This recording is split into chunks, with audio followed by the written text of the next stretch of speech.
Well, the market is doing exceptionally well because of the acknowledgement that the economy is likely going through a V-shaped recovery, where we have a very bad first half followed by bottoming in April and then a likely climb in the second half.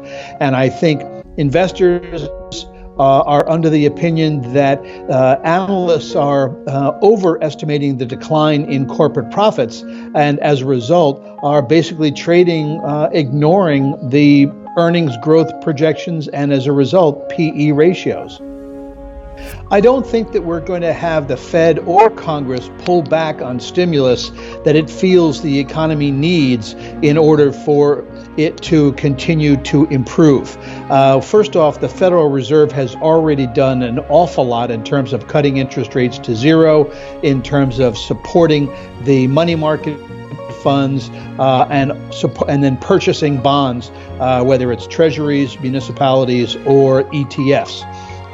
Congress realizes that there's a big difference between Wall Street and Main Street, and I think that most on Main Street would be very upset if Congress pulled back on stimulus simply because Wall Street was doing well. At the S&P 500, we are about 5% away from the old high, and as a result, we could be there by the end of this week if the S&P rallies as much as it did last week. I think there's a very good possibility that the market is ahead of itself because we're dealing with 94% of the stocks in the S&P 500 that are trading above its 50-day moving average. Historically, that implies that the market is overbought and due for some sort of a pullback, digestion of gains, etc.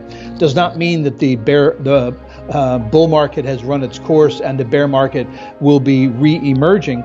It simply means that the market needs to pause, catch its breath before it can work its way higher. I believe that we are in a bull market because we are 45% higher than where we were on March 23rd.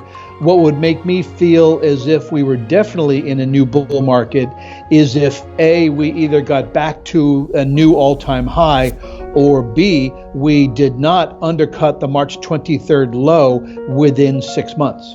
Well, if they're already in, my thought is congratulations, stay in, because the market is likely to work its way higher over the coming year. For those people who are still in cash on the sidelines, what took you so long? And now that we're 45% off of the bear market bottom, and it looks as if things are very overbought, I would say, you've waited this long, you might as well wait a little bit longer.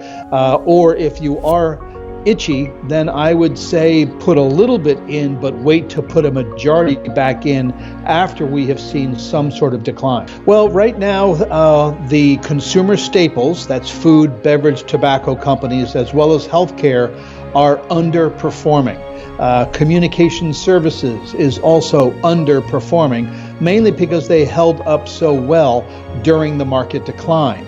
So if investors are rotating out of these defensive areas, and if investors want to buy back in at areas that are not as frothy as other areas, and also investors are nervous, well then, you buy into those areas where the demand for the products and services remains fairly static, so they hold up well during market declines. So that would be, as I mentioned, food, beverage, tobacco type of companies, along with pharmaceuticals, managed healthcare, etc.